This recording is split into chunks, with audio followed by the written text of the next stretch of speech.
Right now, I'm empty at the Pilot just north of Ocala, Florida. Let me show you how I find loads.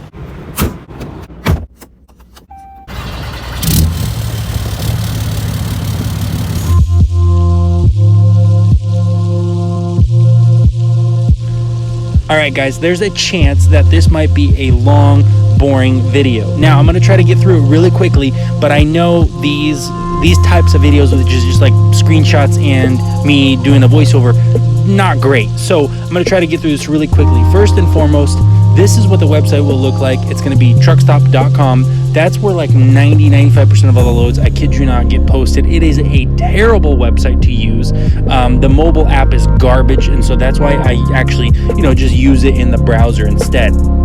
That being said, I'm going to give you 3 rules that I think are just crucial to keep in mind while you're looking for loads.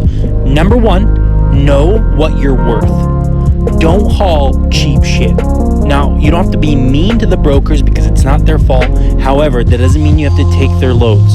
So when they're paying little, they're not paying enough, don't take it. You're worth more. You can do better. There's plenty of freight out there. Rule number 2, half the weight, half the rate. Now, what that means is if it's taking about half of the trailer in space or half of the weight that you can take, then it has to be paying at least half of what you want to make.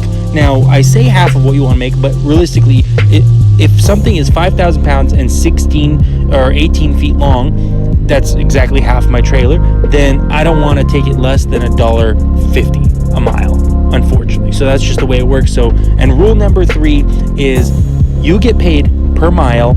The goal is always to do more miles. So keep those 3 rules in mind. And let me show you how this website works. It's called truckstop.com, but keep in mind, you cannot just go in there and set up an account. You have to type in your MC number, and your company already might have one. So make sure you talk it over and do your due diligence. But when you go to the website, this is what it'll look like. So you definitely want to smash that login button.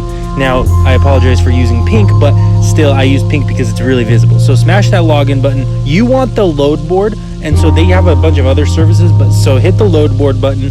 That gives you the sign-in page. So as long as your company created an account for you, you just type your email, your password in, and then you hit login, and it'll take you to this page right here.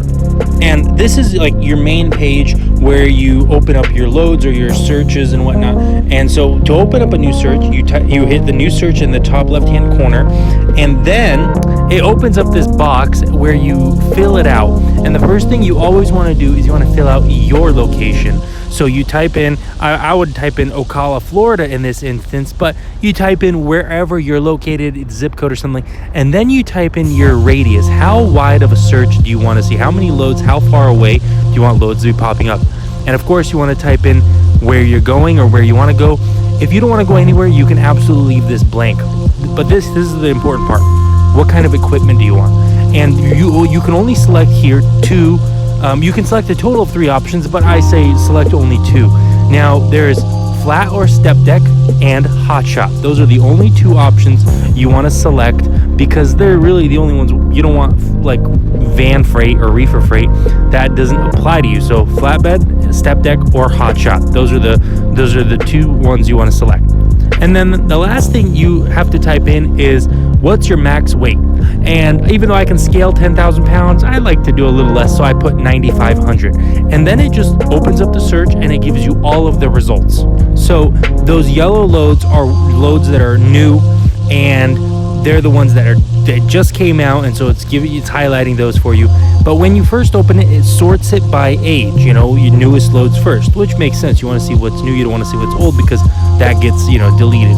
But you can also sort by how far you have to deadhead, and you can also sort by rate, so what's the best paying loads. However, when you sort by rate, anything that doesn't have a rate posted, it gets sent all the way to the bottom.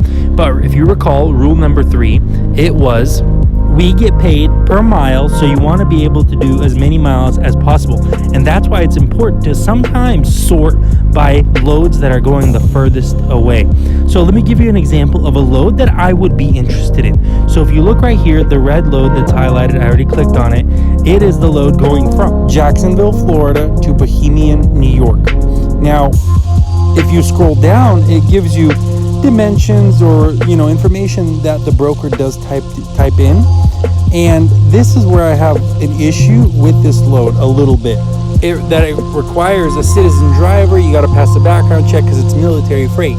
However, the military is very accurate in their dimensions, so when they put those dimensions in there, it's going to be exact. And then the other thing, of course, is it says air ride and it has to tarp. So realistically, if there was absolutely nothing else, I would consider this, just because it is only 2,000 pounds and it's not very tall. So I know I'd be very aerodynamic. And then you scroll down a little bit further, it gives you the broker's information. And so you can give them a call and ask them further details if you have any questions or pickup dates, whatever. And then if you route it, it's about 80-90 miles away. So you add that on top of the 1,000 miles that it's already going. So then you're going 1,100 miles, so times $2, that's $2,200. But if you look at the load, it's actually paying $2,350. Now, there's a lot of toll roads going up this way. So, realistically, you could call the broker and ask for more money. That wouldn't be an issue at all. And you'd probably add on an extra $150. So, in reality, this is a decent load. It's not great. So, if you're looking to leave Jacksonville or you're in that area, this would work out pretty well. But ultimately, you want to just keep looking and see what suits your needs best. If you don't have a tarp, then don't get tarp. If you don't have air ride, then don't get air ride. So you want to see, look for freight that suits what equipment you have. I actually found a load very similar to this. My load picks up not in Jacksonville, but not too far away, northern Florida, and it's going to Connecticut, but it's paying a little bit more than this one. And it is a little heavier and, probably a little bit bigger, but still I took it because it's worth it for me. I don't want to end up on anywhere near Long Island. So that's my load's going to Connecticut. So that's why my load made more sense for me. And that's why you just gotta pick and choose. There's what's that saying? A glove for every hand. Same thing here. All right, guys, if that was helpful, let me know. If you want me to break it down a little further, this video is already getting long, so I apologize. But if you want me to break it down a little further, let me know. Also, check the description. You can see my email in there, and feel free to write me an email. Shoot, I try to respond to all of you guys. And of course, like, comment, subscribe, and don't forget, follow me on my social media. I'll see you guys in the next one.